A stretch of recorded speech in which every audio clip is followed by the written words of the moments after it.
नमस्कार दोस्तों, करंट जी के स्टडी यूट्यूब चैनल पे आपका बहुत बहुत स्वागत है। आज हम लोग जनरल नॉलेज एमसीक्यू पार्ट 2 के बारे में चर्चा करेंगे। इसका पहला पार्ट ऑलरेडी बन चुका है, अगर आपने उसको नहीं देखा है तो उसको ज़रूर देखें। आज चलते हैं अपने पहले क्वेश्चन पे। हमारा पहला क्वेश्चन है आज का, क्रांतिकारियों ने कब सन्यास सेन को अपनी सरकार का अध्यक्ष चुना?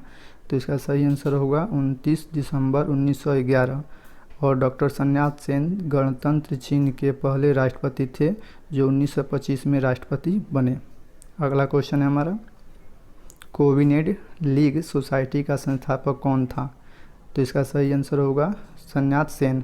अगला प्रश्न देखते हैं, डॉक्टर सन्यास सेन ने अपनी सेना के संगठन के लिए किसको चुना? तो इसका सही आंसर होगा जनरल गैलेन।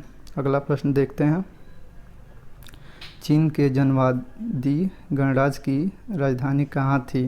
तो इसका सही आंसर होगा हुनान। अगला प्रश्न देखते हैं, खुले द्वार की नीति का प्रतिपादक कौन था? तो इसका सही आंसर होगा जॉन हे। अगला प्रश्न देखते हैं, चीन की कम्युनिस्ट पार्टी की स्थापना कब हुई थी? तो इसका सही आंसर होगा 1921। अगला प्रश्न देखते हैं, मंचू राजवंश का पतन कब हुआ था? तो इसका सही आंसर होगा 1911। मंचू राजवंश का संबंध चीन से है। अगला प्रश्न देखते हैं, खुले द्वार की नीति किसने अपनाई थी? तो खुले द्वार की नीति चीन ने अपनाई थी, इसलिए इसका ऑप्शन नंबर फर्स्ट सही होगा। अगला प्रश्न देखते हैं, डॉक्टर सन्यास सेन के 3 सिद्धांत कौन कौन हैं? तो डॉक्टर सन्यास सेन के 3 सिद्धांत हैं राष्ट्रवाद, लोकतंत्र और सामाजिक न्याय, यानी चौथा नंबर ऑप्शन सही होगा। अगला प्रश्न देखते हैं, डॉक्टर सन्यास सेन ने किस दल की स्थापना की थी? तो डॉक्टर सन्यास सेन ने तुंग मिंग दल की स्थापना की थी।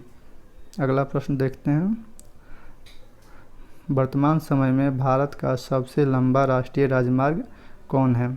तो इसका सही आंसर होगा NH-44। NH-44 भारत का सबसे लंबा राष्ट्रीय राजमार्ग है, जिसकी कुल लंबाई 3806 किलोमीटर है, जिसे हम उत्तर दक्षिण गलियारा के नाम से भी जानते हैं, जो कश्मीर को कन्याकुमारी से जोड़ता है। अगला क्वेश्चन देखते हैं, राष्ट्रीय राजमार्ग संख्या 4 कहाँ से कहाँ तक है? तो इसका सही आंसर होगा मुंबई से चेन्नई। अगले प्रश्न की तरफ चलते हैं।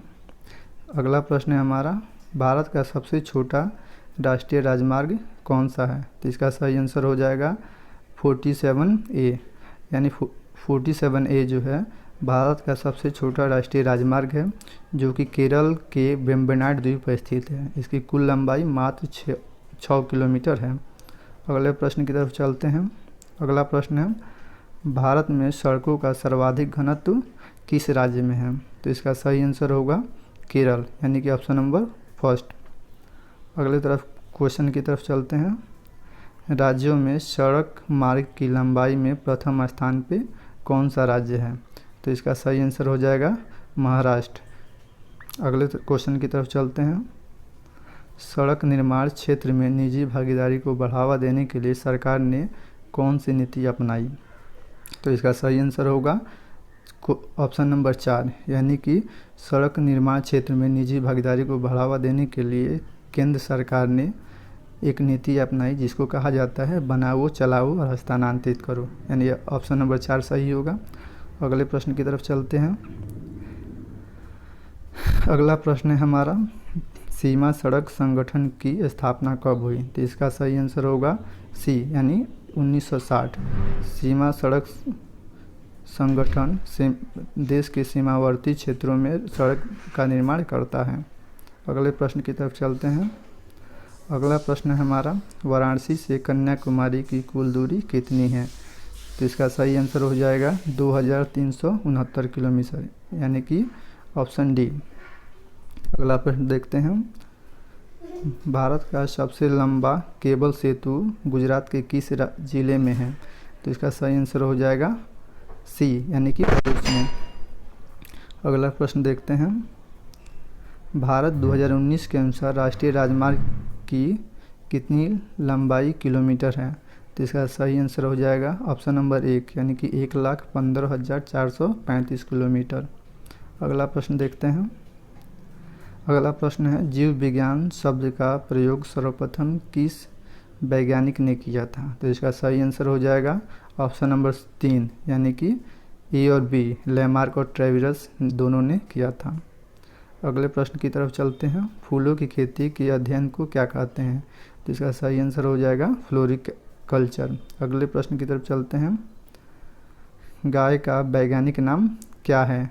तो गाय का वैज्ञानिक नाम होता है बॉस इंडिकस, जो कि ऑप्शन नंबर बी है। अगला प्रश्न देखते हैं। चाना का वैज्ञानिक नाम क्या है? तो चाना का वैज्ञानिक नाम सीसेरस टेनियम होता है, यानी कि हमारा ऑप्शन नंबर 4 सही है। अगला प्रश्न देखते हैं। जीव विज्ञान का जनक कहते हैं, जीव विज्ञान के जनक अरस्तु को कहते हैं। हमारा ऑप्शन नंबर 1 सही होगा, जिसकी चर्चा हम लोग पहले भी कर चुके हैं। अब चलते हैं अगले प्रश्न की तरफ, देखते हैं हमारा अगला प्रश्न क्या आने वाला है। अगला प्रश्न है, छिपकलियों के अध्ययन को क्या कहा जाता है? तो छिपकलियों के अध्ययन को शोरोलॉजी कहा जाता है। अगले प्रश्न की तरफ चलते हैं। अगला प्रश्न है हमारा, वर्गीकरण की आधारभूत इकाई क्या है? तो इसका सही आंसर हो जाएगा जाति, यानी ऑप्शन नंबर 2। तो जीव विज्ञान में वर्गीकरण की आधारभूत इकाई को जाति कहा जाता है। अगले प्रश्न की तरफ चलते हैं। 1753 में किस वैज्ञानिक को वर्गीकी का पिता कहा जाता है? तो इसका सही आंसर हो जाएगा कैरोलस लिनियस, यानी कैरोलस लिनियस को वर्गीकी का पिता कहा जाता है। अगला प्रश्न हमारा, अरस्तु द्वारा समस्त जीवों को 2 समूहों में विभाजित किया गया था। इसका सही आंसर हो जाएगा ऑप्शन नंबर सी, यानी बोथ, जंतु समूह और वनस्पति समूह। अगले प्रश्न की तरफ चलते हैं। बायोस में लोगोस का अर्थ क्या होता है? तो इसका सही आंसर हो जाएगा अध्ययन। लोगोस का अर्थ अध्ययन होता है, जो कि लैटिन भाषा का शब्द है। अगला प्रश्न देखते हैं। यूरोपीय कॉमन मार्केट का मुख्यालय कहाँ है? तो इसका सही आंसर होगा जिनेवा, ऑप्शन नंबर डी। और जिनेवा कहाँ है? स्विट्जरलैंड में है। अगला प्रश्न की तरफ चलते हैं। हमारा अगला प्रश्न है, यूरोपीय ऊर्जा आयोग का मुख्यालय कहाँ है? तो इसका भी आंसर होगा जिनेवा, यानी ऑप्शन नंबर बी। और जिनेवा क्या है? स्विट्जरलैंड का एक शहर है। अगला प्रश्न देखते हैं। अंतर्राष्ट्रीय जल सहयोग वर्ष कब मनाया गया था? तो इसका सही आंसर होगा 2013, यानी कि अंतर्राष्ट्रीय जल सहयोग वर्ष 2013 को मनाया गया था। अगला प्रश्न देखते हैं। सतत पर्यटन वर्ष कब मनाया गया था? इसका सही आंसर होगा 2017, यानी 2017 को सतत पर्यटन दिवस के रूप में मनाया गया था। अगला प्रश्न देखते हैं। अगला प्रश्न है हमारा, आयकर दिवस कब मनाया जाता है? तो इसका सही आंसर होगा 24 जुलाई। 24 जुलाई को आयकर दिवस मनाया जाता है। अगला प्रश्न देखते हैं। अगला प्रश्न है हमारा, विलियम फोर्ड का निर्माता कौन है? तो इसका सही आंसर हो जाएगा लॉर्ड क्लाइव, यानी लॉर्ड क्लाइव के समय में विलियम फोर्ड का निर्माण किया गया था। हमारा अगला क्वेश्चन है, शालीमार बाग किस राज्य में स्थित है? तो इसका सही आंसर होगा श्रीनगर। श्रीनगर राज्य नहीं, बल्कि एक शहर है, और श्रीनगर जो है जम्मू कश्मीर में पड़ता है। हमारा अगला प्रश्न है, हौज खास के निर्माणकर्ता कौन है? तो हौज खास के निर्माणकर्ता अलाउद्दीन खिलजी है। अगला प्रश्न देखते हैं। हमारा अगला प्रश्न है, कुतुब मीनार की ऊंचाई कितनी है? तो इसका सही आंसर हो जाएगा 72.5 मीटर। कुतुब मीनार की कुल ऊंचाई 72.5 मीटर है, और कुतुब मीनार का निर्माण कुतुबुद्दीन ऐबक ने कराया था। हमारा अगला प्रश्न देखते हैं। अगला प्रश्न है, राष्ट्रमंडल की स्थापना कब हुई थी? तो राष्ट्रमंडल की स्थापना 1926 में हुई थी, इसलिए हमारा ऑप्शन नंबर 4 सही है। और राष्ट्रमंडल में अभी वर्तमान में कुल 54 सदस्य हैं। अगला प्रश्न देखते हैं। हमारा अगला प्रश्न है, हाल ही में किस संस्था ने अपने 39वें जन्म स्थापना दिवस के अवसर पर डिजिटल चौपाल का आयोजन किया गया था? तो इसका सही आंसर होगा नाबार्ड। अगला प्रश्न देखते हैं। अगला प्रश्न जो है, ऑर्थर और बुक से लिया गया है। और ये प्रश्न है, इफ़ इट्स ब्लिट्स पुस्तक को किसने लिखा है? तो इसका सही आंसर होगा स्टीफन किंग। अगला प्रश्न देखते हैं, किस व्यक्ति को बीसीसीआई का नया सीईओ नियुक्त किया गया है? तो इसका सही आंसर होगा हेमांग अमीन। अगला प्रश्न देखते हैं, भारत और किस देश के बीच संपर्क की सुविधा के लिए नया व्यापार मार्ग खोला गया है? तो इसका सही आंसर होगा डी, यानी कि भूटान। भारत और भूटान के बीच संपर्क सुविधा के लिए एक नया व्यापार मार्ग खोला गया है और भूटान की राजधानी थिम्पू है। अगला प्रश्न देखते हैं, हमारा अगला प्रश्न है, किस राज्य की पहली महिला चुनाव आयुक्त लीला सत्यनारायण का हाल ही में निधन हो गया? तो इसका सही आंसर होगा महाराष्ट्र। अगला प्रश्न देखते हैं, किस राज्य की पुलिस की महिला रक्षा विंग द्वारा साइबर अभियान शुरू किया गया है? तो ये हमारा आंसर सही होगा इसका, ऑप्शन नंबर 1, यानी कि तेलंगाना। अगला प्रश्न देखते हैं, हाल ही में गूगल ने रिलायंस इंडस्ट्रीज लिमिटेड के जियो प्लेटफॉर्म की कितनी फीसदी हिस्सेदारी खरीदी है? तो इसका सही आंसर होगा ऑप्शन बी, यानी कि 7.73%।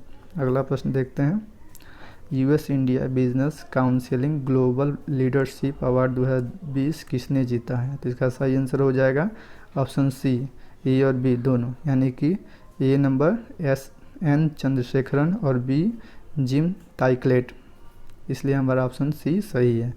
अगला प्रश्न देखते हैं, किस आईआईटी ने विश्व की सबसे सस्ती कोविड-19 डायग्नोस्टिक किट कोरोसियोर विकसित की है? तो इसका सही आंसर होगा आईआईटी दिल्ली इसका सही आंसर होगा।